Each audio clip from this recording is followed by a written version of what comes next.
Jadi ini, ya, Sayyidina Ali bin Abu Thalib radhiyallahu anhu mengatakan, didiklah anakmu sesuai zamannya, karena sudah diteliti oleh ilmu saraf, ya, sel otak generasi baru lebih canggih. Apa canggihnya Bu Aisyah? Ya, canggihnya adalah satu, dia menyimpan data-data lebih banyak. Komputer sekarang kan data-datanya lebih banyak kan, walaupun dia perangkatnya lebih kecil dibanding komputer zaman dulu gitu. Mengakses data, mencari datanya lebih cepat juga, menyambung informasi lebih cepat juga, ya. Nah, itulah otak generasi, setiap generasi baru gitu, ya. Saya supaya mengimbangi generasi baru, mau nggak mau ya terus belajar untuk mendapatkan data, tetapi otak saya tidak sebanyak penyimpanan data otak dari teman-teman yang lahir lebih muda lagi dari saya, lebih muda. Kami yang otak yang tahun 50-an, 60-an memang nggak canggih, tapi tangguh saja, nggak mau kalah.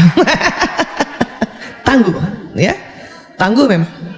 Nah, ini jadi semakin canggih zaman itu memang semakin sensitif perangkatnya. Contoh apa Bu Aisyah? Televisi aja, televisi zaman dulu, kalau dia rusak malah dipukul, pak. Ya, siapa yang masih dapat itu? Dapat Bu. Kalau nggak pukul atas, pukul samping tuh. Iya nggak sih? Malah betul. TV sekarang mana boleh dipukul, tambah kacau dia, ya. Iya. Jadi semakin canggih perangkat itu semakin sensitif, ya. Semakin padat semakin sensitif. Kenapa? Karena teknologi sekarang hasil karya otak zaman sekarang. Artinya teknologi digital ini hasil karya dari otak, ya, hasil pikiran, perenungan dari otak manusia era sekarang. Dan otak manusia siapa yang ciptakan? Allah Ta'ala. Jadi secara tidak langsung sebetulnya teknologi digital memang Allah maunya begitu saat ini. Untuk apa? Mempermudah kehidupan. Itu dulu, ya. Kebayang nggak sekarang kalau nggak ada teknologi digital, masih juga zaman kayak saya, hanya dapat informasinya dari surat kabar. Kejadian kebakaran tadi malam baru kita tahu paginya, ya. Kejadian yang pagi baru kita tahu malamnya. Teman-teman mau tahu skincare terbaru, tunggu sebulan sekali majalah Femina Kartini datang. Telat banget. Apa yang terjadi di luaran sana, paling cepatnya dengar Radio Republik Indonesia. Sayangnya zaman kita dulu lebih sering dengarnya Radio Prambos Rasisonia. El Sinta. Untung sekarang El Sintanya radio informasi, ya. Itu udah nggak tepat saat ini karena kita mau semua cepat. Ya, anak-anak maunya di rumah saja, main di rumah. Kenapa? Udah nggak ada lahan. Makanya bersyukur anak-anak yang bisa sekolah di sini, lahannya begitu besar. Fasilitas yang dikatakan untuk bermain yang bukan digital atau bukan, ya, gadget gitu masih ada. Di rumah di Jakarta khususnya, ya Allah, rumah cuman 5 kali 10, 6 kali 12. Anak-anak mau main badminton di depan rumah, baru 2 kali pukul, lewat motor berhenti dulu, 2 kali pukul lagi lewat mobil berhenti dulu, 2 kali pukul lagi lewat bakso berhenti dulu. Kebayang nggak? Anak saya pernah, ibu-ibu, kita beli meja pingpong yuk.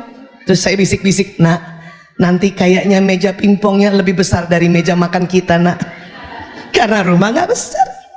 Itulah makanya mengapa semua permainan itu dimasukkan dalam satu media yang kompak, yaitu gadget.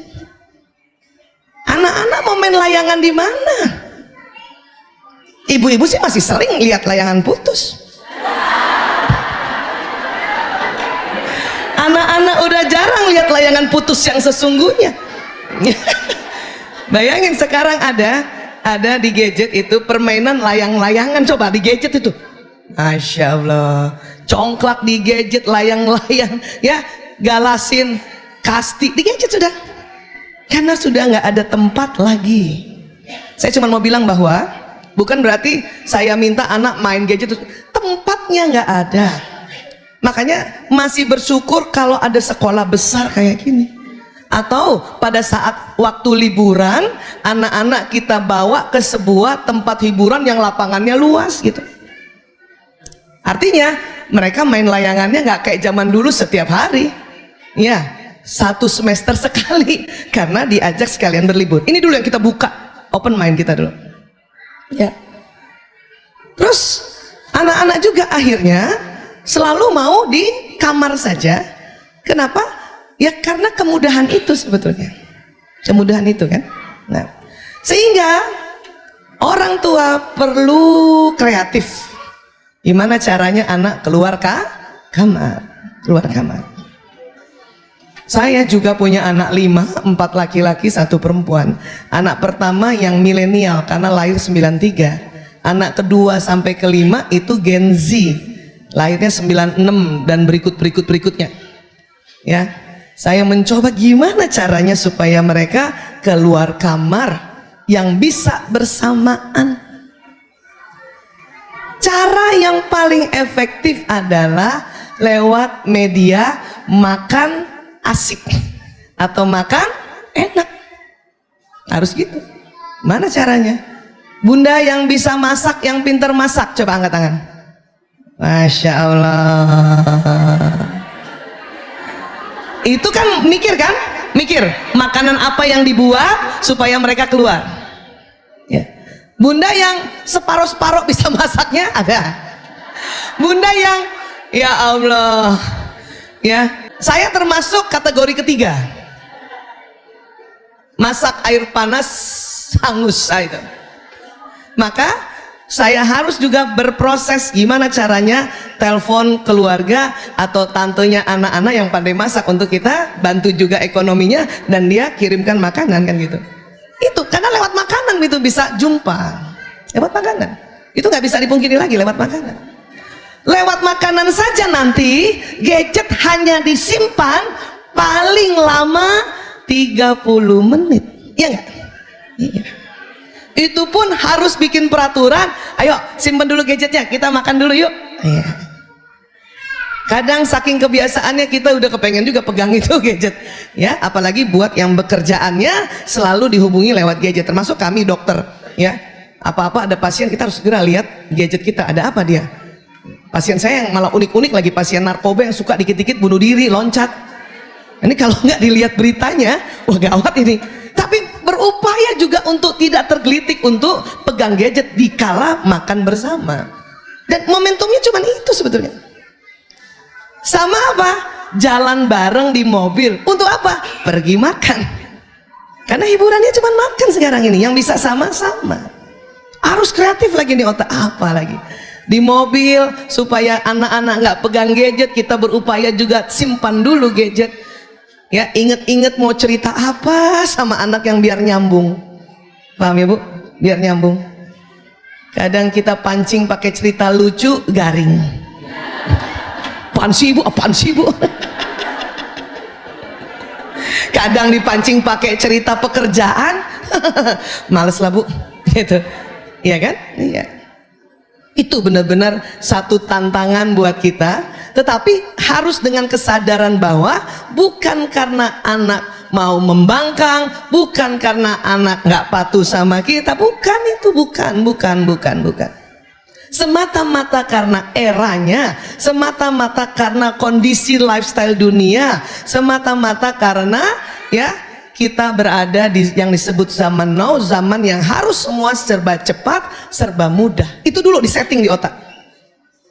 Karena di antara kita masih banyak merasa anak sekarang ngeselin banget, membangkang. Terus kata anak-anak apa? Aku kan nggak tahu mau dilahir sekarang Bunda. Iya kan? maka stop memberi label negatif, karena itu akan masuk di otak. Dia terjadi sambungan di otak nih, merekam omongan-omongan kita. Kamu nih generasi rebahan ya, udah gitu ngasih taunya sampai muka gitu.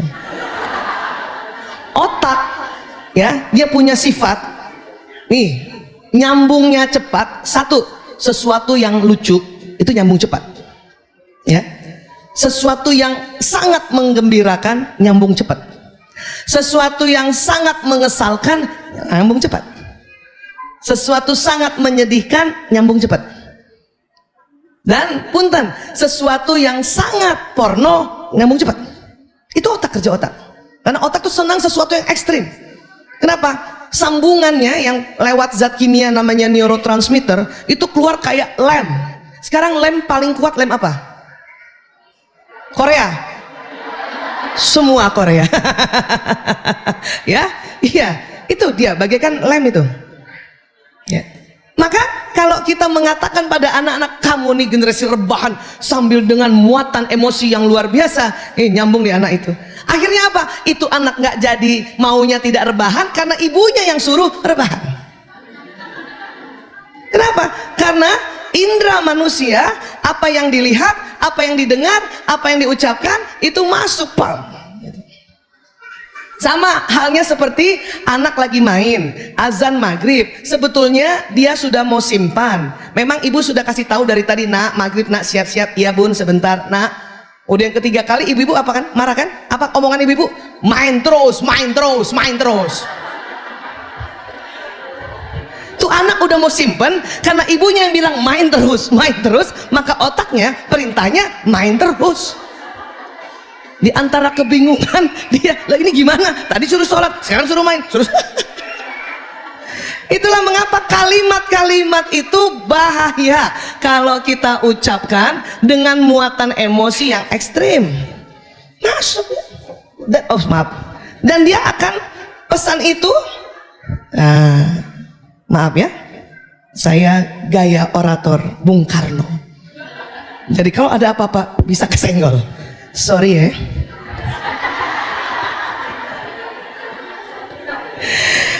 Dari otak ke badan itu ada sistem saraf. Sistem saraf nih kalau dibicarakan, Allahu Akbar, sangat detail, susah, lama. Saya aja ngertinya lama, bertahun-tahun jadi dokter baru ngerti. Oh gitu. Cuman mari kita analogikan sistem saraf ini kayak kabel listrik. Itu tadi. Jadi apa yang ditangkap oleh mata, oleh telinga, oleh badan dari ujung rambut sampai ujung kaki, oleh hidung, oleh pengecapan lidah, apa yang diucapkan, apa yang dikerjakan, itu pesannya jalan ke seluruh tubuh dengan kecepatan 320 km per jam. Sebelumnya tidak ada mobil atau motor yang secepat itu. Baru kemarin saya naik WUS, saya perhatikan, sama dengan kecepatan saraf. WUS itu paling lambatnya 320 km per jam ya, paling cepatnya 355 km per jam. Wow, ini dia nih, ini dia yang nyamain nih. Berarti apa? Cepet banget jalannya ya. Baik, saya minta sekarang ibu-ibu aja, bapak-bapak dengar aja. Ibu-ibu angkat tangan kanan, lambaikan pada saya. Kenapa mau? Saya bilang kan, ibu tangkap lewat telinga kan, terus ibu lihat lewat mata kan, cepet kan jalannya, cepet. Nah, itu tadi, cepet banget. Itulah makanya kalau sekarang saya ditanya, gimana Bu Aisyah berkomunikasi dengan anak zaman now? Sebetulnya nggak zaman now, zaman kapan saja. Pertama sekali adalah hati-hati bicara. Supaya hati-hati bicara, maka bikin tenang diri kita. Setiap kita gemes kepengen cepet-cepet anak melakukan apa yang kita minta, ya, itu perhatikan dulu. Kadang omongan kita keliru. Kita sering bicara apa yang kita tidak mau. Jangan jajan sembarangan ya, kan gitu. Itu otak tuh unik juga tuh. Kata jangan ditangkap oleh otak, silahkan. Coba itu. Sekali lagi bunda bilang jangan jajan sembarangan. Udah pakai kata jangan, muatan emosi, kutangkap deh. silakan jajan sembarangan. Gitu ya. Jadi kita sering bicara apa yang kita tidak mau. Sebetulnya ibu maunya apa sih anak-anak kalau ke sekolah? Jajannya di mana? Maunya apa? Makan bekal yang di sekarang. Sekolah sampai jam berapa? Kalau yang bukan boarding ya, full day sampai jam berapa? Ibu bawain makanan untuk sampai jam berapa? Nggak cukup, Bu. Kalau ibu sampai sore itu anak dan sesuai dengan ya keinginan makan anak, nutrisi dan sebagainya, ibu bawakan rantang itu. Dan apakah anak-anak mau bawa rantang? Udah keren-keren bawa ransel, kemudian bawa rantang. Bayangin. Rantang itu dibagi 4. Paling atas yang keluar main jam 10. Ya, yang bagian 2 itu yang isoma itu. Ya. Yang ketiga itu kalau misalnya masih ada ekskul ya, itu yang di rantang ketiga. Yang keempat bonus. Harusnya kan gitu. Kalau mereka tidak boleh ada tambahan jajan misalnya kan gitu. Nggak apa-apa juga. Tapi kalimatnya adalah, nah nanti di sekolah makan makanan yang bunda bawakan. Itu kalimatnya. Nah kita belum apa-apa selalu mau jangan. Paham sampai sini, Bu? Maka sebelum ngomong, bikin tenang diri kita. Lalu tanyakan, jadi saya maunya apa? Itu caranya. Saya maunya apa? Ya. Kamu nih kalau dibangunin subuh lama banget. Lah ibu ngomong kayak gitu. Ibu maunya apa sebetulnya? Paham nggak, Bu? Kita sering bicara sesuatu yang kita tidak inginkan. Sementara otak memproses dengan cepat. Gitu. Ya kan? Nah itu tadi supaya tenang ya, kan kita ikut begini supaya tenang sebetulnya ya, isi ilmunya supaya tenang, jadi tidak merasa bahwa aku menyesal melahirkanmu nak. Nggak. Kalau ibu merasa bahwa anak ibu membangkang hanya gara-gara dia pegang gadget terus, gara-gara dia hidup ini, oh ya itu namanya depresi. Tapi kan kalau kumpul kayak gini, ibu tahu ya Allah, bukan anak aku aja yang begitu, anak ibu ini juga, anak ibu itu ya. Atau tadi ibu dengarkan pertanyaan, oh aduh sama kan gitu ya. Itu pentingnya berkumpul untuk tahu bahwa informasi ini bukan hanya kita saja yang begitu ya.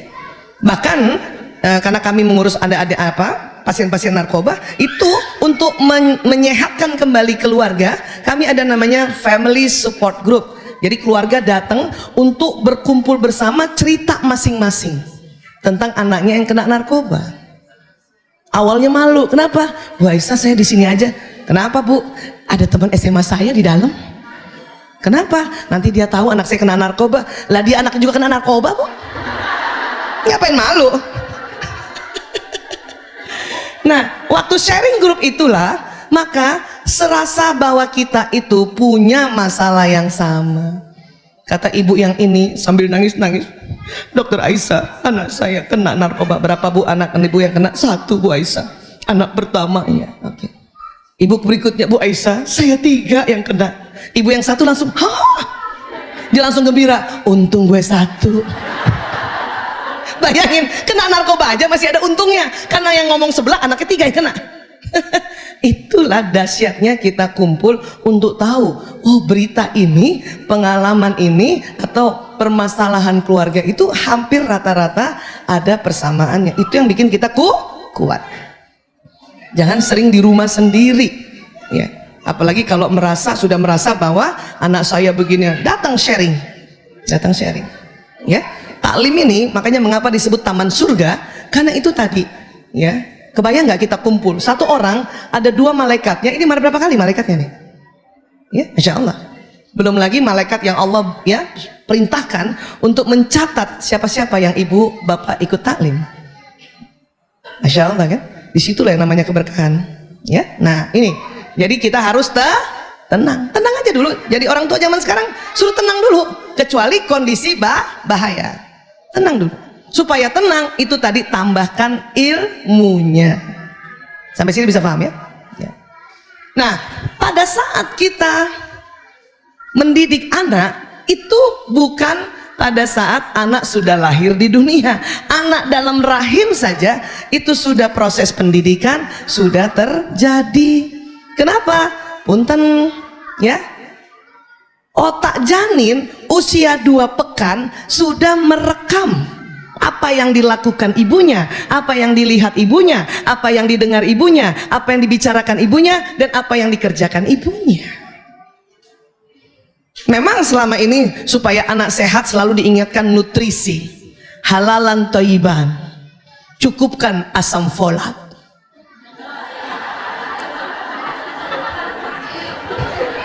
Sekarang ngomong asam folat itu jadi sesuatu senyuman yang sumringah ya. Cukupkan ya, halalan thayyiban. Tapi lebih lagi dari itu, memang itu penting, tapi lebih penting juga adalah apa yang diucapkan. Kenapa? Karena apa yang diucapkan ibu dilihat itu jalan lewat sistem saraf dan direkam di otaknya si bayi ini, janin, maaf. Nanti kalau sudah keluar dari rahim baru bayi, janin ini gitu. 2 minggu tuh udah tersambung. Dan dalam perut ibu antara 9 bulan 10 bulan tuh lama ya. Itulah makanya mengapa kita diminta untuk melakukan hal-hal kebaikan pada saat anak di dalam rahim. Ngaji, mengkaji, bicara yang baik-baik, memilih tontonan yang baik-baik, mendengarkan hal yang baik-baik, itu supaya kerekamnya anak ini di otak ini baik-baik. Karena terbukti terutama di tempat kami, anak-anak yang bermasalah setelah kita konseling pertama ya, konseling dengan konseling yang biasa, kemudian konseling yang pakai teknik hipnoterapi, beberapa kasus akar masalahnya di dalam rahim ibunya, dalam rahim ibunya nih ya. Kenapa? Itu tadi ya, ibunya terlalu sering lihat layangan putus tapi bukan di atas atap ya.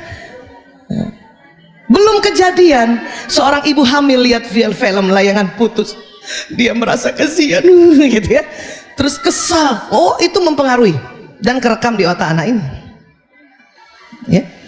Itu tuh baru film aja. Ibu baca buku-buku yang sedih, buku-buku yang horor dan sebagainya, itu bisa kerekam juga. Makanya kita diminta baca Quran. Siapa ibu-ibu yang selama hamil selama ini setiap hari mengkaji? Alhamdulillah Bu. Kalau yang belum sempat, gampang, hamil lagi. Lah iya kan, siapa tahu anak generasi yang barunya ibu udah lebih belajar banyak kan. Ya udah. Memang yang kasihan tuh anak pertama selalu, karena kita masih muda, belum terlalu banyak belajar, paham ya? Jadi ibu tuh harus mengasihani anak pertama selalu. Jangan selalu dibebani anak pertama. Kau nak, anak pertama, jaga adik-adikmu, kau harus punya tanggung jawab. Itu anak pertama udah teler aja. Iya, paham? Ya, jadi kasihanilah anak pertama. Dan bukan hanya ibunya saja yang ngomong, di sekelilingnya juga. Ya orang tuanya, ya ayahnya, ya mertuanya. Ah, ini mulai mertua di sini mulai. Seorang ibu muda yang hamil masih tinggal di rumah mertua, kalau mertuanya bijak, rajin taklim, ya kayak ibu Asih, insya Allah itu mantu tenang. Tapi kalau mertuanya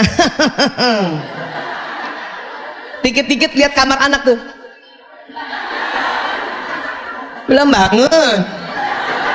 Nah ibu hamil kan mabuk ya, bangun langsung aja bisa muntah-muntah. Makanya ibu hamil 3 bulan pertama itu dilarang langsung bangun begitu ya. Makanya selalu ada crackers atau biskuit yang tanpa gula dan sebagainya di sampingnya, untuk dia pas bangun udah doa bangun tidur, kunyah-kunyah dulu baru berdiri, baru duduk ya. Itu kan memang sholat subuh kadang-kadang udah nggak sempat lagi atau nggak kuat sholat subuh yang gerakan sesungguhnya, terpaksa duduk, habis itu harus rebahan lagi. Ibu mertua lewat.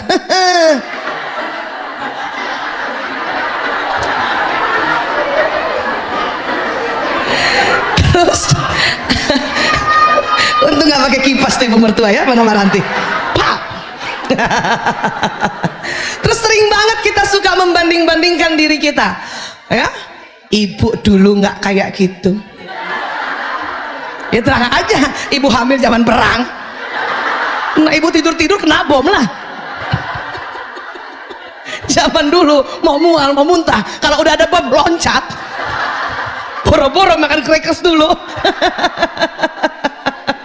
Ya, itu lagi ya. Satu, tidak menjudge. Dua, tidak membanding-bandingkan. Bunda dulu nak, ayah dulu. Anak-anak senang cerita kisah-kisah dulu, tapi mereka nggak suka tapi kamu nak. Nah, ibu dulu nak, naik mikrolet ke sekolah.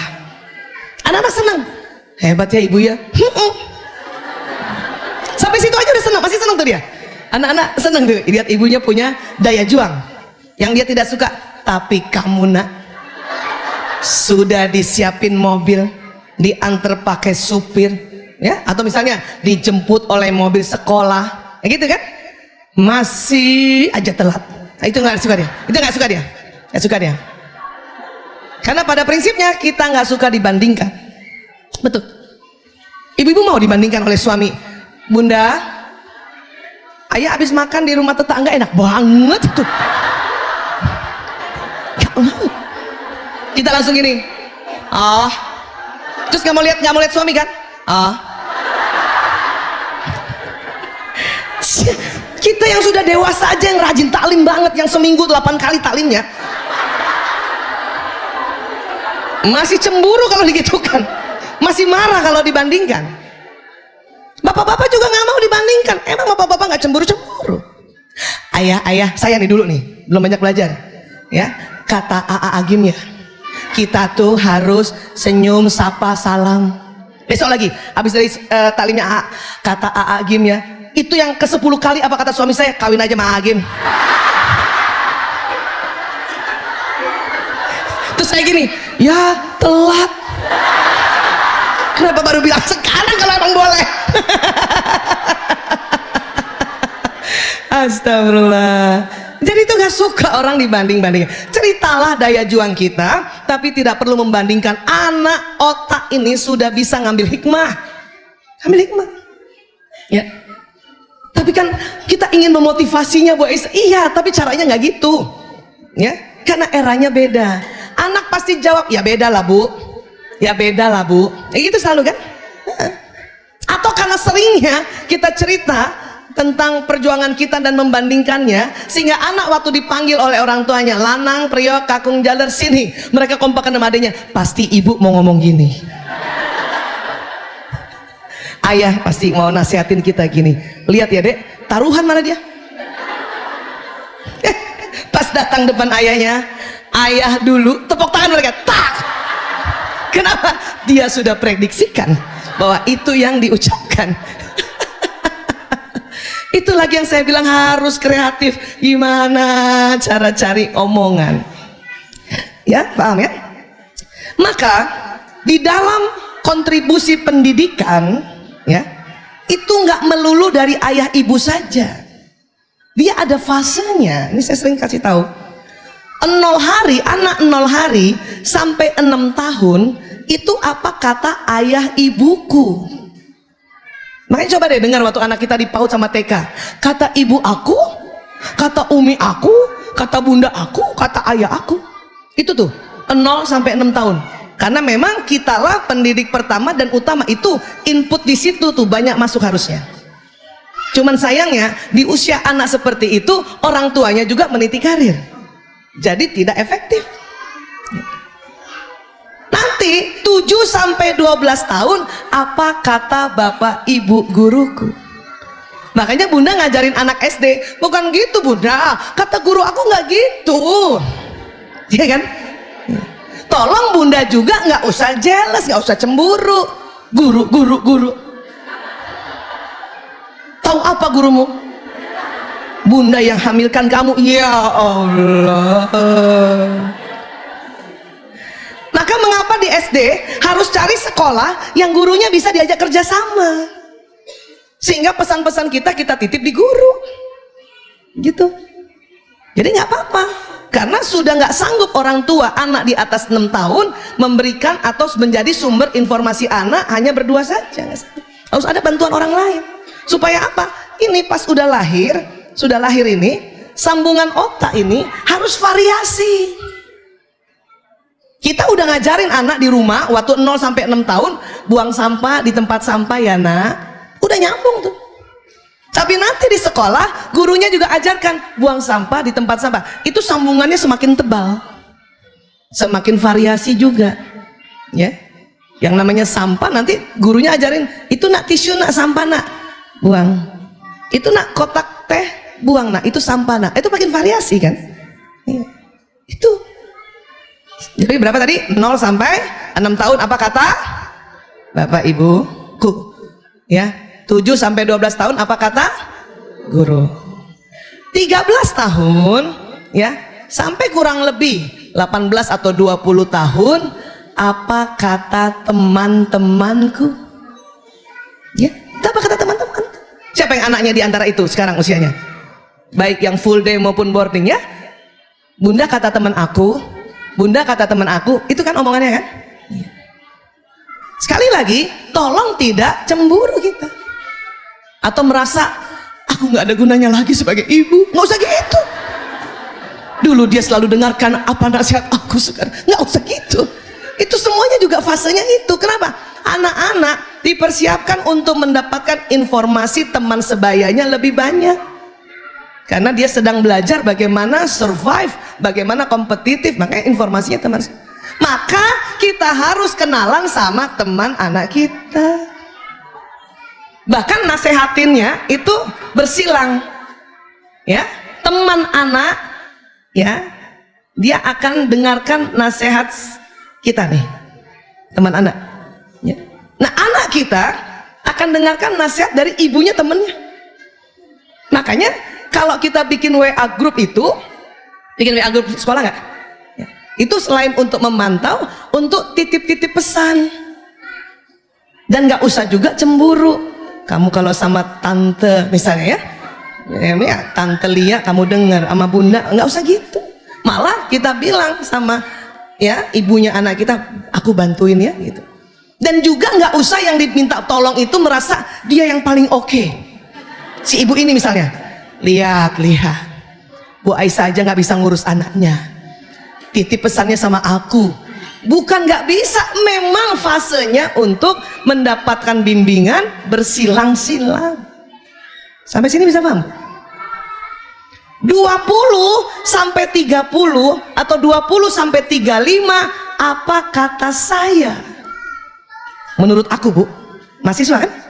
Sampai S1, S2 menurut aku Bu, menurut aku, maka carikan sekolah perguruan tinggi yang bukan ya, sekolah sekuler. Bahaya soalnya, bahaya.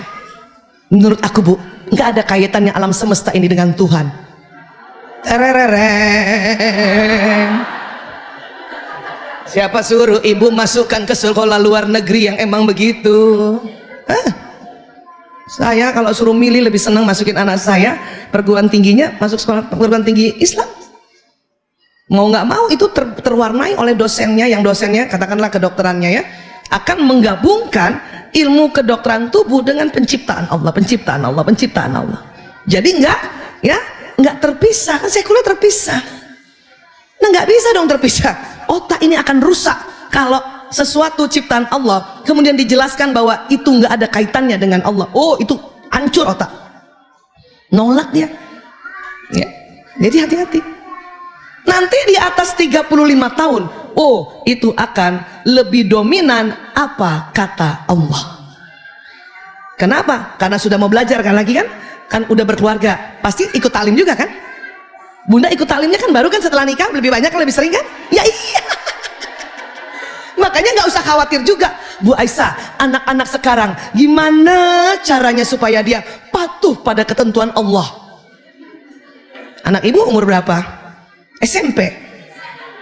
Habis dia selalu bilang kata teman aku, dalam hati saya tenang Bu, makanya cari sekolah Islam supaya temennya sama omongannya, sama dia bicaranya. Itu gunanya cari sekolah itu ya, sama, jadi kita tenang. Oke. Kenapa? Karena nanti pas dia nikah, dia cari taklim. Ibu sudah nikah cari taklim kan? Supaya apa coba? Kembali ke ajaran Allah lebih banyak. Terus uniknya ketemu teman-teman kita juga yang SMP, talim juga lo sekarang. Oh. Kenapa? Gue takut. Paham tentang ini, Bu? Coba ingat baik-baik. Sekarang fase anak ibu ada di mana? Ingat baik-baik. Ingat baik-baik. Bukan berarti kita biarkan tidak memberikan seakidah, nggak ajarkan ya ibadah sampai anak nanti 35, nggak gitu. Harus diajarkan sejak dalam rahim. Tetapi pengayaan otak ini kaya otak ini, ya akan diperkaya terus sambungannya. Itu ada fasenya. Jadi apa yang diucapkan orang tua, apa yang diucapkan bapak ibu guru, apa yang diucapkan oleh teman-teman, itu memperkaya sambungan otak di otak bagian akalnya yang di depan. Coba pegang dulu dahinya, Bu. Nah, di belakang dahi itu adalah ya namanya lobus frontalis, tempatnya ya arahan-arahan, nasihat-nasihat, pengetahuan. Lagi, Bu. Ada akalnya, Bu. Takut lupa. Ngerti ya, Bu? Masya Allah. Bu Aisyah, ya kan? Jadi anak sekarang gimana sih caranya dia, gaya dia belajar di era digital ini atau di era zaman now ini? Ya kita tinggal tambahin aja. Kan bedanya media saja kan? Ya. Oke, apa? Satu, sadari bahwa mereka menyukai format audiovisual.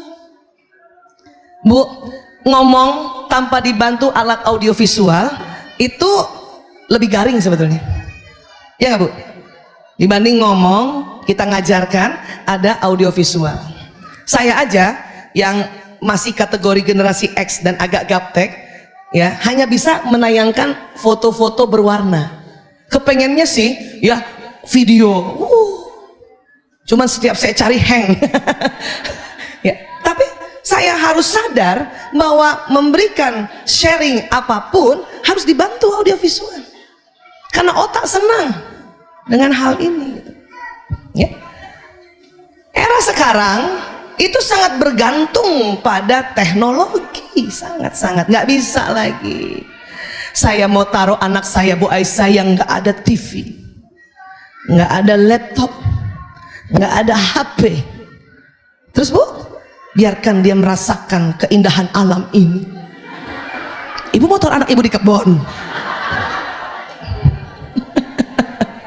Karena ada penelitian, di dalam satu penelitian namanya Digital Moms, ada bapak-bapak kembar, ini luar negeri kan, 2 orang kembar. Satu dedi, satu ayah yang pertama ini, kembar yang pertama, bikin peraturan di rumahnya, bukan di sekolah ya, karena nggak mungkin dia. Di rumahnya non gadget, non digital, TV nggak ada, komputer nggak ada, laptop nggak ada, telepon pun nggak ada. Tapi disiapkan semua permainan. Bapak yang kedua, adik kembarnya, oh semua gadget semua. Anak lengkap, dia punya laptop, dia punya HP, dia punya komputer, setiap anak. 3, masing-masing 3 nih anak. Apa yang terjadi? Dan mana yang lebih berhasil? Ternyata 3 anak ayah pertama, 3 anak ayah kedua, semuanya berhasil. Kuncinya di mana? Ternyata para ayah dan ibunya mendampingi anak-anaknya, baik yang rumah tidak ada digitalnya dengan rumah yang ada digitalnya. Berarti kuncinya apa? Pendampingan. Nah, kalau sekarang ibu misalnya nggak mau pakai apa-apa terus anak nggak didampingin, ibu ya, ibu nggak siapin buku, ibu nggak siapin mainan-mainan yang lain, terus jadi apa, Nak? Belum. Bahaya. Ya. Sama, anak semua punya digital, tapi ibu nggak dampingi, itu juga kebablasan gitu. Jadi perlunya pendampingan ini, pendampingan. Ini lagi, paham sampai sini ya? Karena memang sekarang semua bergantung teknologi, nggak bisa. Pernah rumah ibu mati lampu lebih 6 jam? Pernah? Siapa yang pernah, Bu? Apa yang terjadi, Bu? Oh, jangankan anak-anak, kita aja bingung. Masalah kipas. Siapa yang dimarahin? PLN.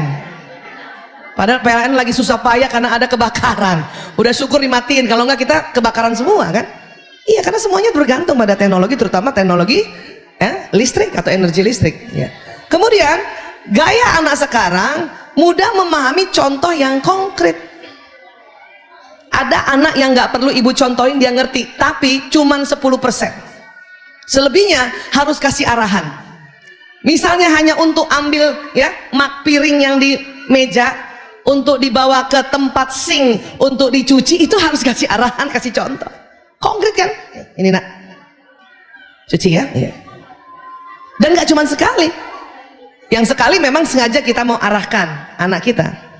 Yang berikutnya anak ngeliat terus ibunya, bapaknya ya bawa nggak piring itu ke dapur untuk dicuci, itu juga yang dia mau lihat. Kenapa? Karena di otak itu ada namanya neuron cermin. Kita lihat dulu ya, neuron cermin apa Bu Aisyah? Ini di otak kita ini ada namanya neuron cermin, neuron yang kata para ahli ya, atau mirror neuron.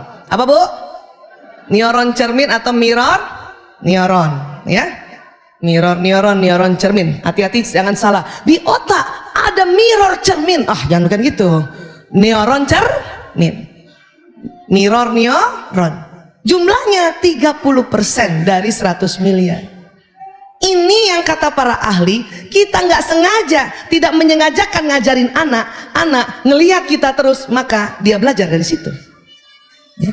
Sejak kapan neuron cermin ini ya bekerja? Ya sejak lahir. Nah kalau anak bayi kita udah lahir, kemudian bapak ibunya merasakan sekarang era digital, tapi begini terus setiap detik, setiap menit, jangan heran kalau anak ini neuron cerminnya bercermin pada perangai ini. Gitu. Memang era digital, tapi mumpung otak anak masih bersih sambungannya di usia kayak gini, kasih stimulasi yang banyak dari ya touching yang asli.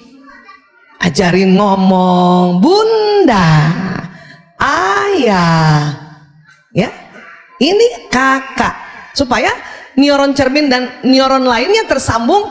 Apa yang distimulasi secara 4 dimensi. Paham ya Bu? Tapi hati-hati juga ngajarinnya yang benar kata-katanya. Ini bunda makan, bukan emam. Ada yang mau enum. Nanti yang kesambung emam enum. Nda, ini nda, bunda. Walaupun nanti responnya karena giginya belum ada, gusinya belum kuat, lidahnya masih kaku, dia ngeresponnya masih respon yang nggak jelas. Tapi yang disampaikan harus jelas. Ya, api, ya, ebi. Jangan dari situ kita ambil besok-besoknya ebi dipanggil anaknya tuh, kan gitu. Kalau ingin kita mau sampaikan kosakata yang benar, tepat. Karena sambungan otak ini kalau udah kesambung, ini susah lagi untuk dibetulinnya. Sampai sini bisa paham ya? Jadi neuron cermin ini sudah aktif bercermin pada contoh di depannya. Anak sekarang selalu mau ada contoh yang konkret. Kenapa juga semua apa-apa pakai audiovisual? Supaya tahu. Saya ingat banget ya, dulu waktu belajar biologi zaman dulu hanya berdasarkan ya buku yang gambarnya minim sekali.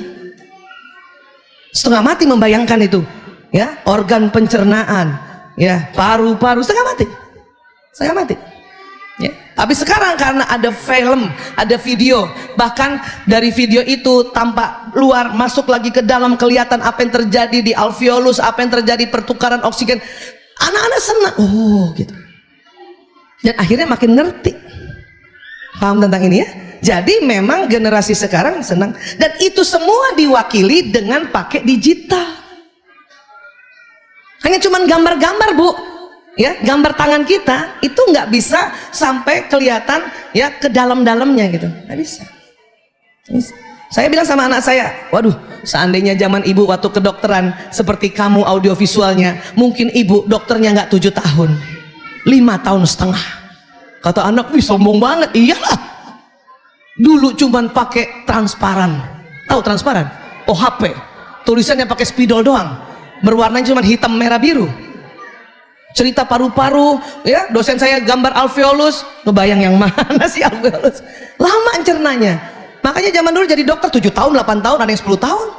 Sekarang 5,5 tahun anak-anak dokter. Kenapa? Dibantu oleh perangkat audiovisual dan contoh konkret yang nyata. Yang saya senang cuma kalau masuk laboratorium. Kenapa? Belah mayat, itu langsung. Makanya ingat terus. Ya. Tapi kalau hanya cuman transparansi, udah nggak zaman itu. Paham ya? Nah, apalagi kritis saat berpendapat. Ini ciri khas sekarang ya Bu. Baik anak mantu, cucu. Nah itu ya, zaman dulu kita mantu datang ke rumah ibu cuman iya Bu, iya. Anak sekarang nih yang jadi mantu, ya Allah ibu, kenapa tambah keriput ya? Kenapa? Kritis. Terus dicolek sama suaminya, jangan ngomong kayak gitu. Aku kan betul ayah.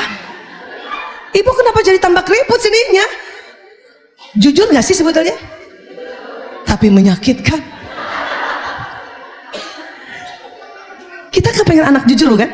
Kepengen anak kritis. Tapi kadang kita belum siap dengan kejujuran itu.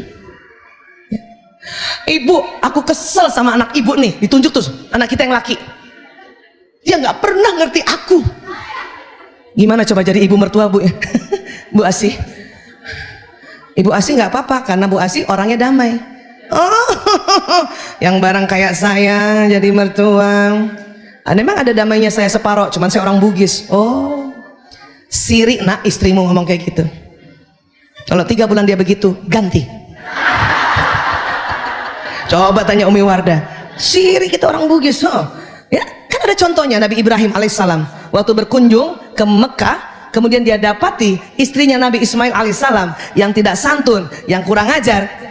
Dia cuma bilang kasih kode, ya ganti pintu rumah. Ya Nabi Ismail langsung tahu, oh suruh ganti istri. Sekarang kodenya gitu aja apa kita mertua ya? Dikala mantunya rada-rada. Nah ganti plafon. Bukan lagi pintu rumah, plafon semuanya. Ya, baja ringan. Dia mengartikan apa anak kita ya? Kyopo ini tambah jaringan, nggak tahu rayapan. Paham ya Bu? Memang anak sekarang kritis. Ibu mau kesini, aduh ibu jangan kesini dong, kita mau ke Bandung. Nanti aja, kenapa sih ibu kesini? Apa rasanya Bu? Ibu dari Medan, Medannya Danau Toba. Ibu datang ke rumahnya anak BSD, sudah 5 tahun nggak ketemu cucu, sudah sampai dikit lagi tuh pintu tol itu yang baru, ibu telepon nggak boleh datang. Apa rasanya Bu?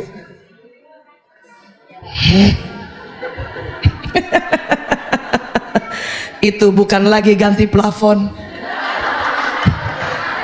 ganti tanah berikut bangunan-bangunannya. Tapi itu yang terjadi. Ya, akhirnya kita cuman astagfirullahaladzim. Astagfirullahaladzim, astagfirullahaladzim gitu kan. Terus gimana dong Bu Aisyah? Ya istighfar dulu Bu. Nah kejadiannya emang begitu. Kenapa? Memang kritis saat berpendapat. Maksud anak itu baik gak sebetulnya? Baik, baik. Cuman maunya kita, kamu yang batalkan ke Bandung. Bukan kita orang tua nun jauh di sana kita batal datang. Tapi bukan begitu gaya sekarang. Ya. Apakah dibiarkan? Enggak juga. Dimengerti dulu, difahami, nanti setelah itu kita sampaikan. Pada siapa? Pada anak kita. Tunggu aja. Kenapa? Anak kita sudah juga guilty feeling dengar istrinya ngomong kayak gitu sama ibu. Udah guilty feeling. Jangan lagi kita langsung telepon, Lanang, dari mana istrimu tuh bisa begitu-begitunya? Kamu tahu nggak? Udah kita. Apa yang terjadi nih? Anak kita kepencet dari istrinya dan kepepet dari ibunya. Akhirnya dia pergi keluyuran, pergi aja dia, nggak tahu kemana. Ya, sering terjadi kayak gitu. Karena mulai kepencet. Maka disinilah kebijaksanaan orang tua, dikarenakan gaya anak sekarang kritis saat berpendapat. Belajar juga begitu. Anak sekarang, ya, kalau gurunya salah, langsung bilang, Pak nggak kayak gitu Pak. Ya, kata Google, itu kan kata Google. Nggak begitu. Paham sampai sini ya? Iya. Hanya tetap dibimbing. Saya belajar ini dari bapak mertua saya. Bimbingnya apa? 3. Benar, baik, pantas. Memang benar dia mau kritik kita orang tua, benar. Tapi caranya yang baik dan pantas itu harus dibimbing. Bimbing ya sejak kecil. Ya. Kan pernah tuh saya kasih contoh apa di sini apa di mana ya? Kita lagi duduk. Anak kita ngomongnya berdiri, terus marah-marahin kita. Ya, ibu, aku nggak suka sama ibu, ibu keluar terus. Benar nggak? Benar nggak dia nggak suka karena ibu keluar? Benar. Tapi caranya belum baik dan pantas. Ibu jangan naik pitam aja dulu. Itu benar baik pantas. Maaf, baik pak. Tuh kan saya udah bilang kan? Yang salah saya apa mejanya? Baik pantas itu, nggak, saya mau kasih contoh duduk ceritanya. Baik aja, mau contoh duduk.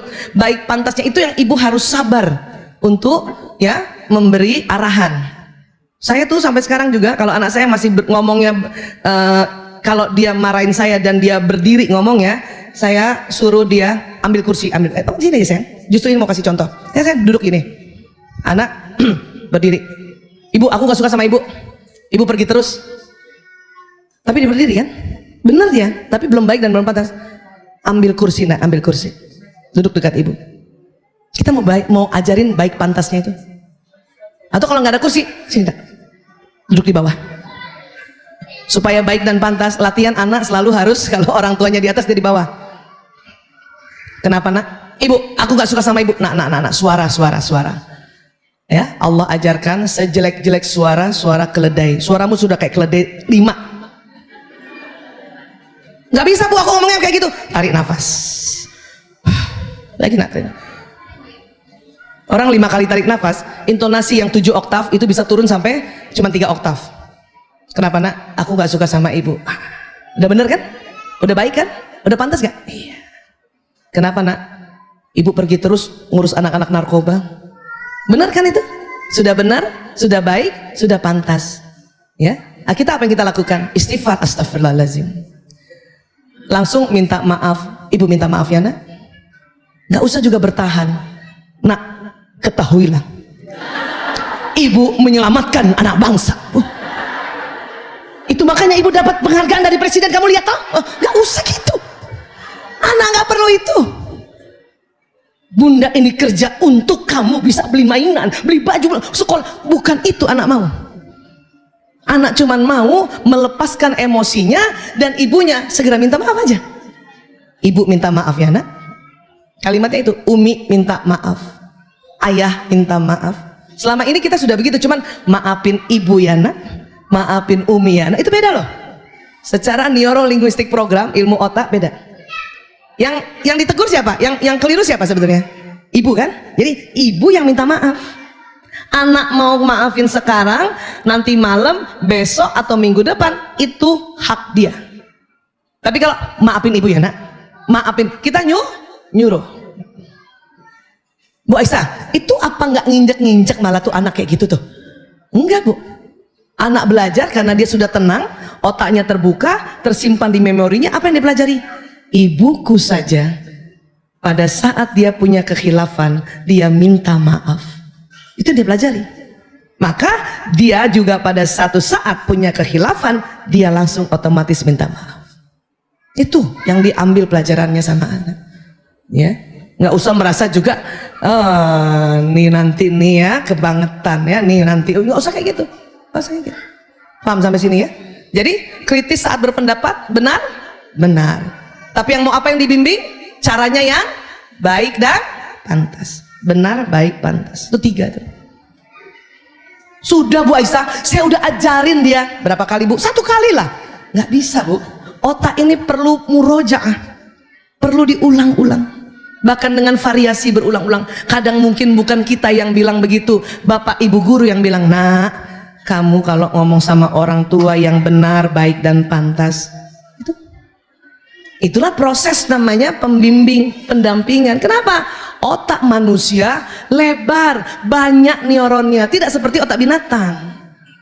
Binatang ya, bebek lahir ditendang ibunya masuk danau udah bisa berenang. Otak manusia itu perlu lama pembimbingannya karena otaknya besar ya. Sampai sini bisa sepakat dulu ya Bu? Nah gitu. Tapi juga jangan dibungkam anak-anak ini. Durhaka. Jangan juga kayak gitu. Ya, nggak bisa kamu ngomong gitu, nggak boleh ngomong gitu, nggak bisa juga gitu. Karena nanti kalau emosi dia terpendam, suatu ketika pada waktu yang salah ketemu orang yang salah, itu nanti jalan keluarnya salah. Ya narkoba, ya LGBT, ya tawuran, ya judi. Karena dia tidak diberikan pelepasan emosi dengan dia berani bicara benar, baik, dan pantas seperti itu. Ya, guru-guru sekarang itu yang diinginkan oleh anak tuh adalah guru yang apa? Yang bersahabat. Bukan orang tua ya, guru yang diinginkan. Anak murid sekarang jarang tanya konten belajarnya, cuman pertama aja, ya, Pak Guru, ini jalannya fisika percepatan wus ini gimana sih, gitu kan?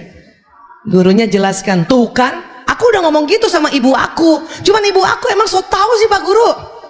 Jadi dia selalu yang dia mau curhat adalah kondisi mentalnya karena perangai kita orang tuanya.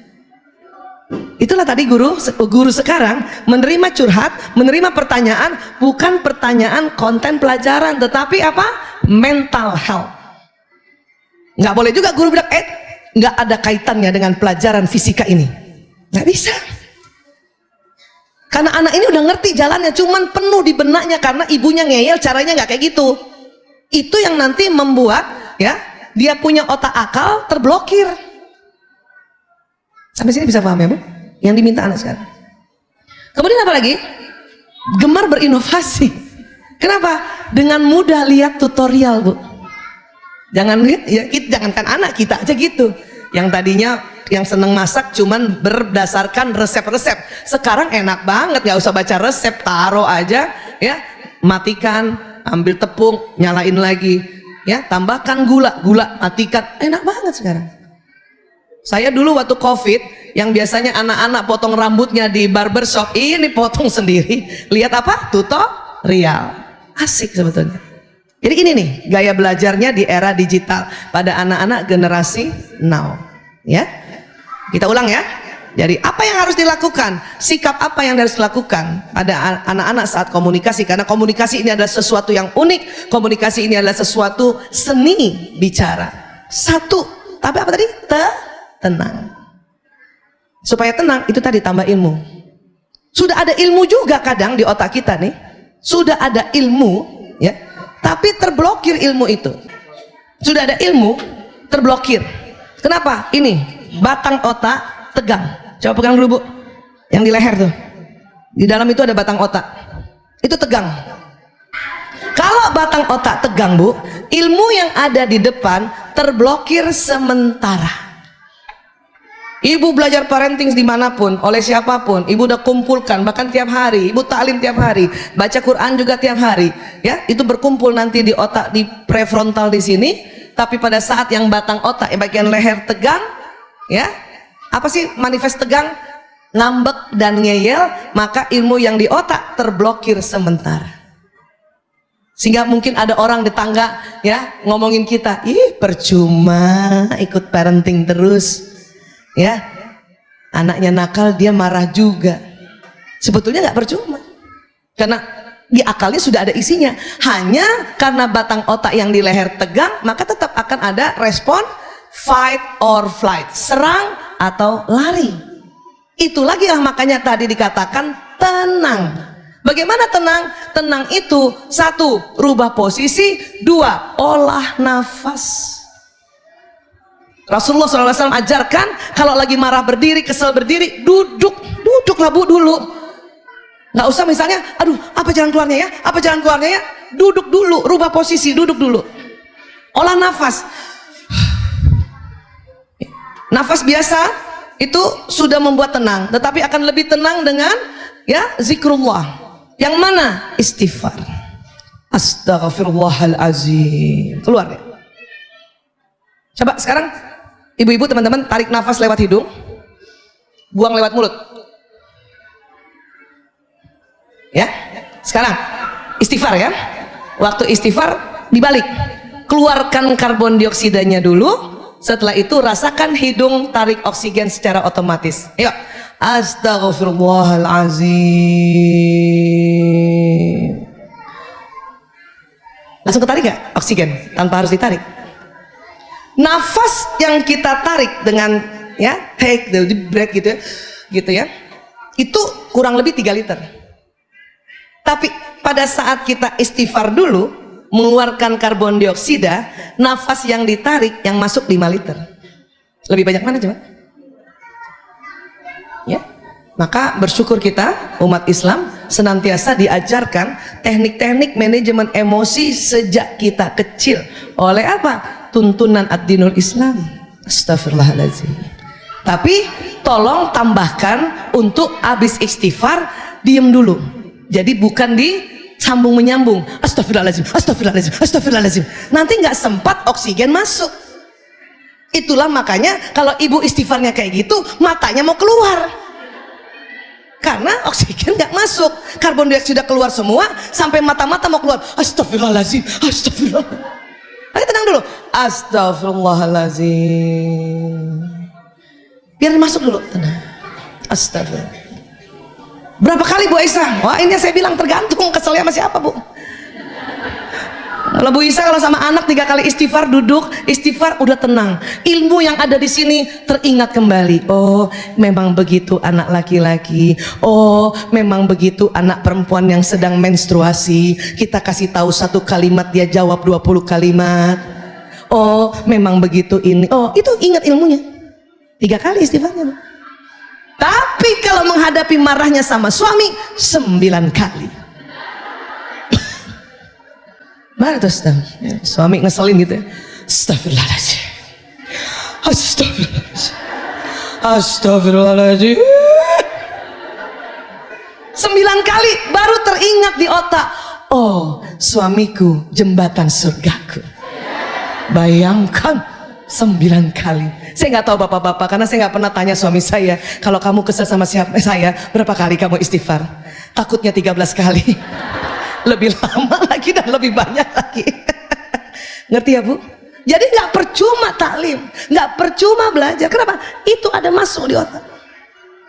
Karena kalau kita nggak belajar, otak yang frontalis itu kosong, ya. Ibu udah tarik nafas berkali-kali, nggak ada ilmunya. Tetap aja ibu marah sama anak laki. Anak laki mau jadi apa kamu? Lah, kata anak laki, bunda aja bingung apalagi aku. Nanya sih, mau jadi apa kamu?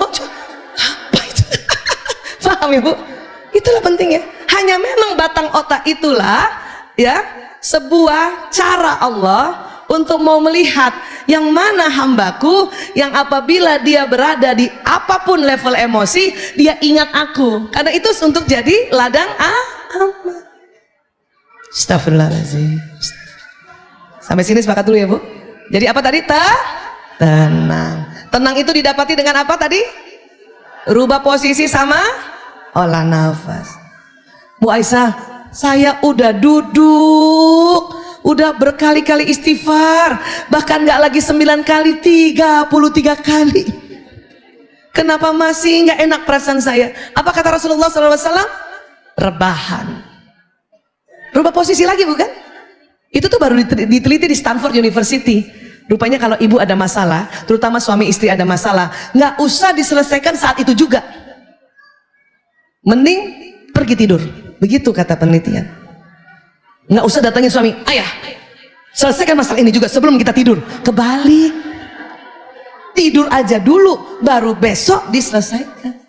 Kan banyak tuh istri kan, saya nggak bisa kayak gini, harus selesai sekarang, saya nggak bisa gini. Siapa itu yang HP? Siapa? Astagfirullahaladzim. Ya, paham ya Bu? Rubah posisi, duduk saja ibu masih gundah gulana disuruh rebah. Gimana Bu Aisyah? Boleh tempat tidur. Tapi kalau saya, karena Rasulullah waktu itu tempat tidurnya di lantai, kan kita kan ngikutin apa Rasul, berarti lebih afdal di lantai. Maka saya biasanya rebahan di lantai sambil istighfar. Suami saya pulang kerja lihat istrinya di lantai, dia tahu pasti istri saya sedang marah banget. Termasuk kode itu. Saya kadang-kadang nggak tahu, saking manajemen emosi istighfar, astagfirullahaladzim, astagfirullahaladzim gitu ya. Terus nggak tahu, suami udah tahu nggak tahu. Suami saya juga udah ngerti itu. Oh, istri saya sedang ngikutin apa kata Nabi SAW untuk memanage emosi. Pasti dia marah sekali. Tapi yang pertama yang dia lihat perut saya bergerak apa enggak. Nah itu. Takutnya disangka lagi manajemen emosi, taunya udah dingin semua badan. Kacau kan? Akhirnya dia lihat, oh ya. Tapi dia nggak tinggalin, dia duduk di mejanya sambil ngeliatin lagi saya. Itu kadang 1 jam, bangun saya kaget udah ada, ayah udah datang, tapi udah pakai senyum. Kenapa? Udah lepas semua ganjalan-ganjalan dengan teknik itu, udah lepas. Suami saya lebih senang saya begitu daripada saya nggak begitu. Kalau saya nggak tiduran gitu, dia udah bakal, aduh, nih pasti deh, lehernya goyang-goyang pasti. Dari mana? Jam segini baru datang, nggak ngasih tahu, goyang-goyang. Makanya suami saya lebih senang saya rebahan di lantai daripada dia begini-begini terus. Itu tuh hebatnya ya, apa yang baginda Nabi SAW ajarkan baru diteliti di Stanford University. Ini yang akan kita pakai terus supaya tenang, ibu tenang ya. Tapi juga lihat kondisi bu, jangan ibu di mall langsung rebahan. Enggak juga gitu, itu bukan suami kita seneng, malu bu. Masuk dia bilang, bini siapa tuh ya, dia kabur. Ngerti ya bu? Iya, paham ya? Saya juga suka kalau misalnya laki-laki sama perempuan ini, karena perbedaan laki perempuan, masih ingat ilmu-ilmu kita ya? Kadang itu senang diajak jalan oleh suami, ya kan? Tapi uniknya di mobil saja nggak ada setengah jam, ya Allah jengkel banget. Itu karena perbedaan doang. Hanya gara-gara suami saya bilang, itu dia, ya gedungnya udah kelihatan. Laki-laki kan matanya lurus, dia lihat jauh tuh lihat. Perempuan nggak lihat. Saya dikit-dikit gini, mana sih? Kata suami, itu mana sih? Terus suami cuma bilang begini doang, masa gitu aja nggak kelihatan? Ya Allah pak, sereset. Makanya perlu teknik. Astagfirullahaladzim, astagfirullahaladzim. Saya itu melihat ya, saya kalau ajak jalan sama suami cuma berdua aja, ya, itu kaca saya selalu berembun. Karena dikit-dikit astagfirullahaladzim, astagfirullahaladzim. Supaya apa? Supaya selama perjalanan itu, misalnya diajak jalan seharian, muka kita ya nggak cemberut seharian. Karena dikit-dikit kita tersinggung, karena cuma perbedaan aja. Suami udah jalan-jalan nyasar 2 kali, istri suka bantu nggak? Apa istri bantu? Minggir ayah, minggir. Pas minggir, buka jendela tanya kan? Mas jalan Dahlia di mana? Kata tukang parkir, lurus bundaran belok kanan. Ayah, lurus bundaran belok kanan. Apa kata suami? Udah tahu. Dalam hati udah tahu nyasar. Saya tuh berantemnya gara-gara itu. Dan baru tahu 2006 rupanya laki-laki nggak boleh digituin. Suami yang jalan nyasar, kemudian istrinya ujuk-ujuk nanya sama orang lain. Apa bawah sadar laki-laki? Istri saya lebih percaya laki-laki lain dibanding aku. Gitu. Memang gitu penelitian itu. Maka kalaupun mau nanya minta izin. Ayah, aku bantuin nanya ya. Kalau suami bilang nggak usah, oke. Makanya kalau pagi-pagi mau ada taklim begini, seminar, saya nggak mau diantar suami, takut durhaka. Apalagi tempat baru kan, nanti bilang kanan kiri, dia nggak mau nanya, akhirnya sampai sini jam 11 nggak jadi taklim. Makanya udah dah jemput aja panitia aman, atau naik Grab, ya kan? Paham sampai sini ya? Itu berantemnya gara-gara gitu. Maka tadi tenang. Kedua, ingat, hindari membanding-bandingkan. Itu tuh, itu sakit hati itu anak-anak banding-bandingkan. Jangankan dibanding-bandingkan, mereka bersaudara kandung saja ada persaingan. Itu ada istilahnya sibling rivalry, persaingan antar saudara kandung. Ibu juga nggak usah malu bahwa anaknya sering bersaing, sering rebutan mainan, nggak usah malu. Emang begitu, itu latihan kompetisi. Nggak usah malu. Ya. Saya selalu bilang sama diri saya, Aisyah, kamu ajarkan orang parenting, anakmu rebutan, emang itu sibling rivalry. Hanya bedanya karena sudah belajar, pada saat anak rebutan hanya mainan saja, ini punya aku, punya aku, gitu. Bedanya kalau kita yang sudah belajar tidak cepat-cepat intervensi. Lihatin aja dulu dari jauh dan ingat supaya tenang sambil duduk. Tuh anak lagi berantem di depan kan? Kenapa Bu Aisyah nggak langsung intervensi saja? Mereka lagi belajar kompetisi. Untuk apa? Di luar rumah lebih banyak kompetisi lagi. Terus gimana untuk intervensi? 2 hal saja. 1, ketika mereka sudah ngomong kata-kata yang kasar. Boleh bersaing tapi nggak kasar. Paham ya Bu? Atau sudah mau memukul. Pegang tangan tapi yang lembut. Nggak usah. patah tangan anak kita bukan gara-gara bersaing, gara-gara ibunya yang tarik. Tambah celaka kan? Boleh bersaing nggak pakai mukul. Latihannya kan gitu. Latihannya kan gitu. Paham ya Bu? Apalagi anak laki-laki. Siapa punya anak laki-laki lebih dari satu? Selamat ibu, selamat.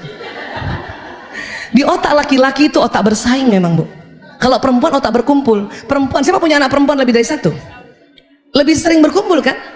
Ya, kakak-kakak kita main yuk, main. Anak laki emang otaknya bersaing. Ya, di sekolah aja kalau anak perempuan ada murid baru perempuan pasti didatengin kan? Kamu dari mana? Nama kamu siapa? Main yuk. Anak laki ada teman barunya anak laki, masa bodoh dia. Tapi apa yang dilihat? Bawa mainannya gede banget. Itu laki-laki. Ya, karena otak laki-laki otak benda, otak bersaing, itu dia laki-laki. Makanya kalau punya anak laki-laki lagi bersaing, ibu tenang aja. Cuman bilang dalam hati kita, ya Allah, alhamdulillah anakku laki-laki banget. Udah gitu aja. Kenapa? Untuk dia belajar bersaing nanti untuk menjemput nafkah di luar rumah. Paham sampai sini ya? Jadi tenang dulu, tenang, tidak membanding-bandingkan. Itu kadang-kadang, maaf, peristiwa LGBT ternyata faktor kontribusinya pada saat perkembangan anak-anak ini kita sering ngomongin mereka hal-hal yang buruk gitu. Itu ternyata narkoba juga begitu. Makanya tuh latihannya, aduh Allahu Akbar, mohon makanya sama Allah, ya Allah, mohon ya Allah untuk senantiasa dibimbing. Selebihnya apa? Itu tadi ilmunya masukkan kita ya, tentang laki-laki bagaimana, perempuan bagaimana, watak ini bagaimana, watak ini bagaimana. Bagaimana pendekatan dengan anak yang wataknya seperti ini, itu ada. Makanya ada istilah baterai kasih sayang, ada. Itu nambah memang ilmunya ya. Nah, tadi kan saya bilang kan, saya hari ini landasan-landasannya saja saya kasih ya, karena ilmu detailnya harus memang cari tahu ya. Nah, kemudian apalagi yang harus kita pahami ya? Siapa yang sedang hamil di sini? Ada sedang hamil? Alhamdulillah, kesempatan banget membimbing Ananda di dalam rahim ya. Bahkan setelah anak ini lahir menjadi bayi ya, ada penelitian tentang otak perempuan hamil yang sedang diperiksa Bu. Ya, diperiksa. Ternyata terjadi banyak perubahan pada otak perempuan yang hamil dan nanti otak perempuan pasca melahirkan. Berubah tatanannya di otak manusia ini ya. Apa itu Bu Aisyah? Ya, nanti pas sudah lahir anak ada istilah ya, mommy brain atau namanya momnesia. Allah bikin ibu yang baru melahirkan ya, itu banyak lupa. Pernah nggak ibu rasa habis melahirkan kayaknya aduh susah banget mikir ya, aduh lupa apa ya, aduh apa gitu ya. Apalagi yang ibu bekerja, dia akan lupa tentang apa yang harus dikerjakan dulu, apa lupa memang. Kenapa? Tatanan otaknya yang harusnya itu, otak kita tuh ada abu-abu, ada putih. Abu-abunya tuh berkurang. Pada abu-abu inilah yang nanti akan ya mengatur gerakan otot, ingatan, emosi dan pengambilan keputusan. Dia yang putihnya melebar. Gitu. Supaya apa? Supaya ibu lupa. Kok gitu ya Allah? Iya. Ya Allah mau kita ya fokus pada bayi. Sehingga otak kita, ibu hamil, ibu melahirkan hanya 1/8 saja untuk mengingat yang lain-lainnya. Selebihnya bayi. Bayangkan itu. Di era modern sekarang ya, ibu bertanggung jawab bukan hanya untuk melahirkan anak, tapi juga menyokong keluarga secara finansial. Ini yang akan membuat masalah teramat besar dalam kehidupan seorang ibu. Yang harusnya dia ngurus bayi, fokus sama bayi, Allah lupakan untuk urusan lain yang nggak ada kaitannya dengan bayi. Maksudnya bayi dan ini nanti suami atau anak-anak di rumah ya. Dengan yang urusan lain, misalnya bekerja sebagai developer, itu Allah lupakan itu, suruh lupakan itu selama 2 tahun. Sementara cuti berapa bulan Bu?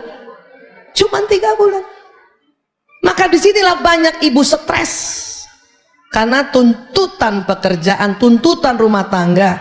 Ini yang menurunkan kualitas dan kuantitas pengasuhan para ibu kepada anak. Yang harusnya ibu bisa menjelaskan anak, memang perlu waktu karena ibu mau cepat juga urusan pekerjaan, ibu cepetan. Itu Ini yang terjadi sebetulnya. Yang terjadi. Saya aja kemarin sempat refleksi diri gitu ya. Karena waktu anak-anak kecil barulah, kan udah ngurus narkoba, karena waktu itu juga ngurus narkoba bukan mau saya, karena satu kejadian di keluarga kami, adik kena narkoba, mau nggak mau suami juga yang suruh ngurus narkoba. Otak saya yang harusnya belum atrofi Bu, karena dalam masa kehamilan bahkan juga baru lahir ngurus orang lain, rusak. Maka supaya rusak yang nggak berkelanjutan ya saya harus terus menstimulasi ya, terus harus bagaimana caranya otak ini diperbaiki lagi, itu terpasang. Maka kalau ada ibu-ibu, walaupun ibu tinggi sekolahnya ya, kemudian tinggi pangkatnya sebelum menikah, kemudian ibu mengambil keputusan untuk ya pada saat hamil dan kemudian melahirkan, ibu tetap saja di rumah, itu sesungguhnya yang betul, sesungguhnya yang betul. Ada ibu kayak gitu ya Bu, Masya Allah Bu, terima kasih mengambil keputusan itu. Dan itu suaminya keren banget ya.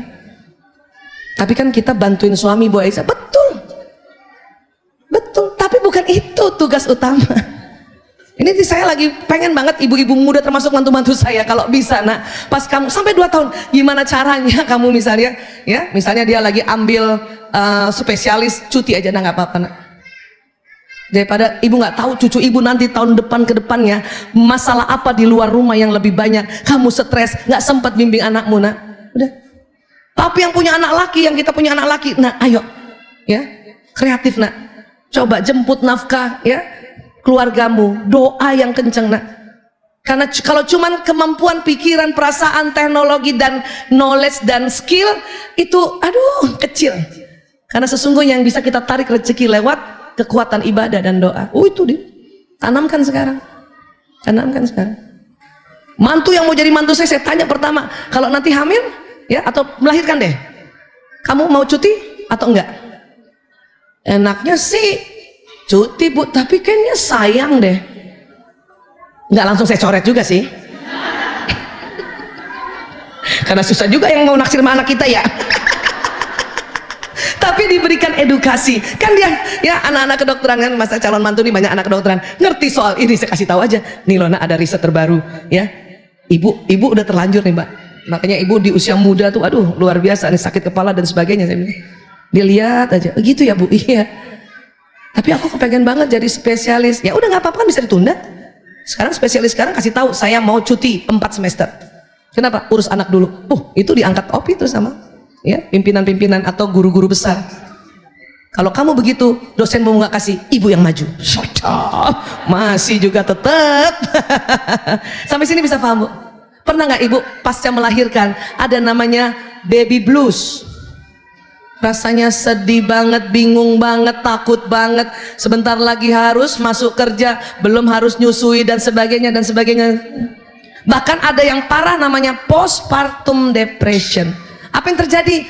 Akhirnya ibu ini malah nggak bisa ngurus anak. Karena apa? Karena stres, kacau.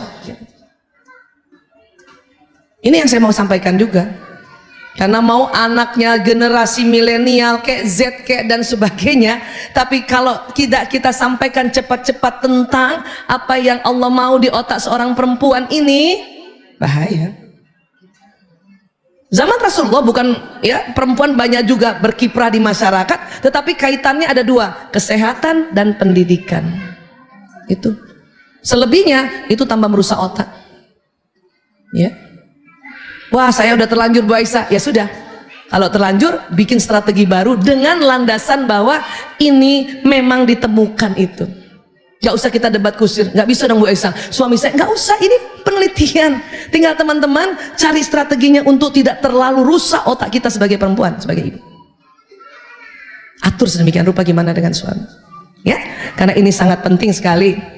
Dan tentunya terakhir yang apa, ingat bahwa kita punya sebuah kekuatan yang luar biasa. Apa? Gelombang otak, gelombang pikiran ya. Bahkan bukan hanya gelombang pikiran, apalagi gelombang perasaan. Bahkan gelombang perasaan ini kekuatannya 5.000 kali daripada gelombang pikiran. Apa yang mau kita lakukan untuk mau bicara sama mantu, mau bicara sama suami yang LDM, mau bicara sama anak yang di boarding school?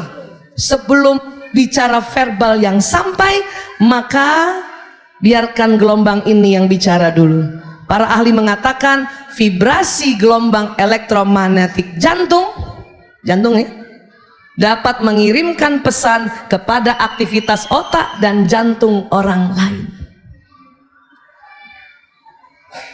Perasaan di mana Bu kerjanya Bu? Perasaan di sini apa di sini? Pernah dengar bahwa dikatakan perempuan lebih besar power perasaannya dibanding pikirannya?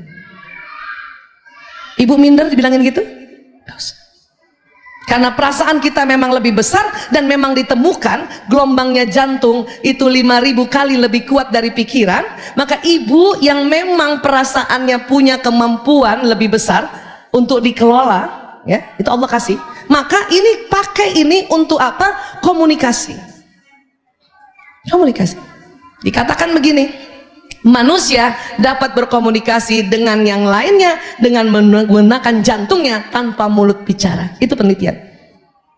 Bukan sekedar hanya ya kebohongan belaka, ini penting.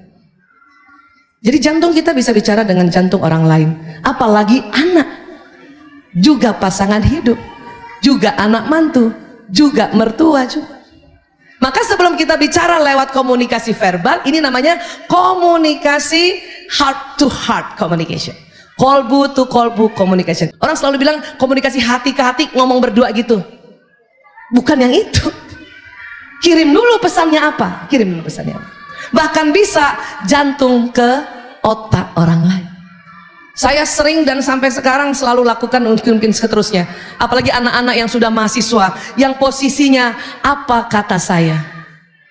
Maka sebelum ibu mau nyampaikan pesan, kirim dulu. Ya Allah, sampaikan pesanku pada anakku. Kirim ke jantungnya dulu, kemudian ke otaknya. Ibu bayangin tuh bikin, sambungkan itu. Bacakan salawat, bacakan Al-Fatihah. Ya Allah kirimkan. Saya mohon anakku begini. Terus saya bayangkan lagi, anak itu ngangguk. Berarti sampai ya, saat itu sampai berarti pesan ini lewat apa? Lewat gelombang. Gelombang apa? Gelombang tubuh. Dan memang paling dahsyat itu bagian sudur, bagian jantung, bagian perasaan. Sampai sini paham? Kenapa tadi harus disebut namanya? Supaya sinyal ini kita setir. Menuju mana? Menuju orang yang kita mau sampaikan pesan ini atau doa ini. Dan memang pori-pori atau pembuluh meridian bagian jantung itu lebih cepat nangkap, makanya sinyal ini harus kirimkan set gitu. Barulah setelah itu misalnya ya Ibu Indah dari kejauhan mau sampaikan kepada suami, pasang dulu itu Bu, pasang dulu. Ya Allah, sampaikan pesan ini pada suamiku ya Allah, bahwa aku merindukannya ya Allah. Ya, saya mohon ya Allah, suamiku tidak perlulah dia cemburu pada anak-anaknya. Sampaikan gitu dulu. Kemudian ibu bayangkan kalau suami datang, suami ibu senang juga dengan anak dan sebagainya. Walaupun memang ada etikanya juga pada saat suami datang, ibu harus temui dia dulu, kasih waktu dia dulu, itu etikanya. Itu etikanya emang begitu. Tapi kan dia bisa punya kaki Bu Aisyah, ini kan anak nggak punya kaki makanya nggak bisa ambil minum. Ya emang begitu.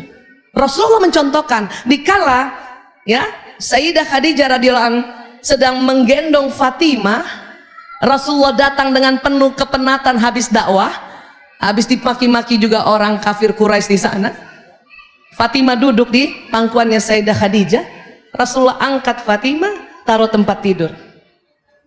Kemudian siapa yang tidur di pangkuan Khadijah? Rasulullah SAW. Itu contoh bahwa ya kalau ada suami datang tuh anak masih bayi pun kita harus dahulukan memang pasangan hidup. Itu nggak mudah loh. Saya bisa paham ibu-ibu yang merasa, tapi kan dia anak masih kecil, tuh kan bapaknya masih.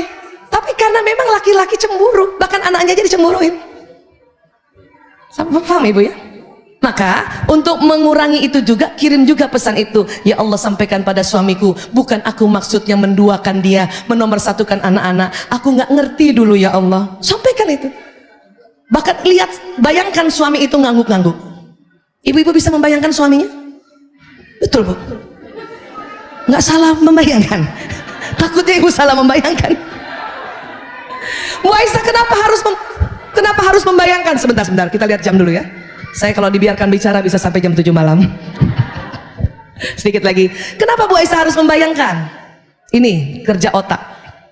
Ya, otak manusia itu ada kiri dan kanan. Nah, Otak kanan mengatur tubuh yang kiri, otak kiri mengatur tubuh yang kanan. Coba pegang dulu otak kanan ibu.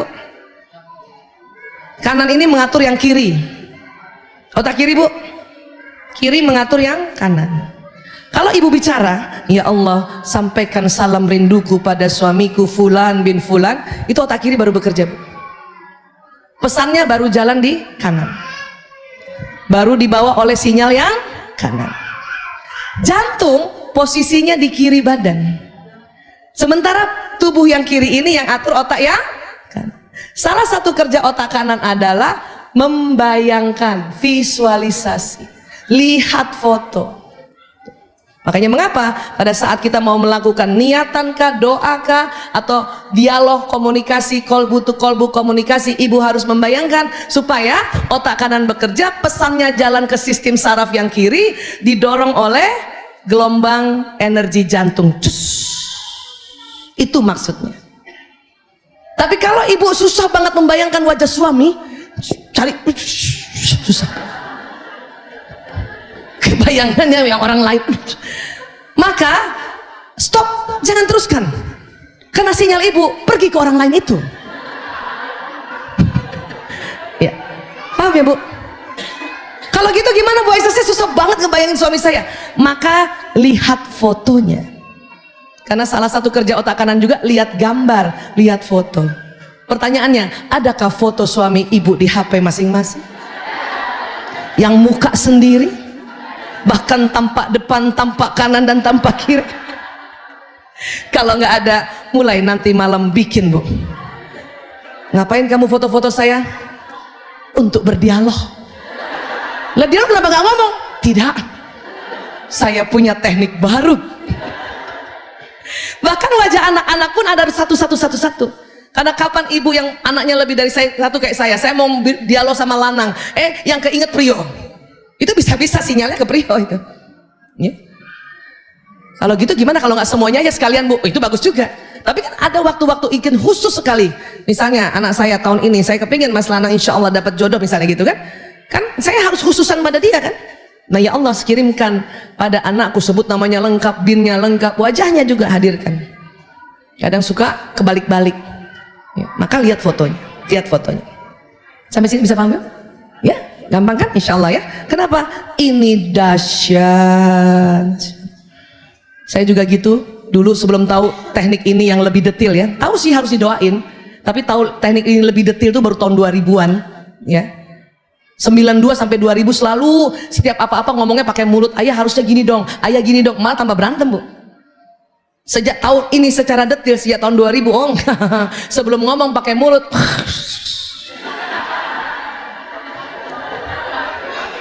Sinyal dan gak usah juga ibu telepon dia, ayah rasa nggak aku mengirimkan sesuatu di jantung dan oh gak usah. Jadikan itu sebuah teknik kita, nggak usah. Lihatlah keajaibannya. Allahu Akbar, Allahu Akbar, Allah. Sampai sini cukup ya? Ya, nggak usah banyak-banyak ya. Tadi banyak contoh-contohnya doang, oke? Jadi pakai dialog apa bu? Kolbu to kolbu communication dan kolbu to brain communication. Kalau ada ibu misalnya siapa tadi yang anandanya tadi ya mantu mau pakai jilbab karena belum. Maka ibu bayangkan ayat yang tentang hijab, ibu kirim ke kolbunya dan ke otaknya gitu. Walaupun nggak mungkin besoknya langsung tarang sudah nggak mungkin, nggak gitu. Jangan ibu bilang merasa nggak ampuh doa saya ini, nggak boleh gitu. Kenapa? Ada proses. Dia memang masuknya kadang-kadang mungkin harus berkali-kali. Ya, kalau saya lihat kemakbulannya itu 40 hari bu, kencenginnya gitu. Tapi harus ada prosesi juga untuk panjangin sinyal. Gimana panjangin sinyal? Itulah tadi berwudu, sholat, puasa, ya, sedekah, pergi tawaf. Itu panjangin sinyal. Makanya kalau ada satu hajatan, makanya dilakukan 40 hari. Kita betulkan wudhu kita, betulkan sholat kita. Nggak hanya yang wajib, yang sunnah pun segera lakukan. Ya, ambil duhanya, ambil tahajudnya. saumnya, Senin Kamisnya, sedekahnya. Kalau memang belum sempat pergi umrohnya, tapi 40 hari itu karena memperpanjang sinyal agar sinyal ini cepat sampai. Kenapa 40 hari? Wallahu alam bisawab, tapi karena selalu ya contoh-contoh yang tentang hal-hal kebaikan itu 40 hari karena mungkin masuk ke dalam pori-pori, masuk ke dalam ya pembuluh di dalam pori-pori atau meridian seseorang nih. Jadi masuknya ke titik-titik ini itu perlu 40 hari. Sampai sini bisa paham ya Bu? Gampang kan Bu? Sekarang ibu mau apain lagi suami ibu coba? Hah? Apa? Nambah uang belanja? Bahkan supaya ibu nggak ngebayang-ngebayang pas suami tidur liatin mukanya. Itu nggak perlu lagi ngebayang Bu, jelas mukanya di depan kita. Ya itu asiknya suami istri yang tidur bareng. Kenapa? Kita bisa doain dari dekat. Ya Allah, kirimkan salam rinduku pada yang di samping ini ya Allah. Fulan bin Fulan ya Allah, jadikan mimpinya diriku seorang. Asik. Saya setelah tahu ilmu itu Bu, nggak lagi berantem lewat mulut. Rugi. Mendingan santet jarak jauh.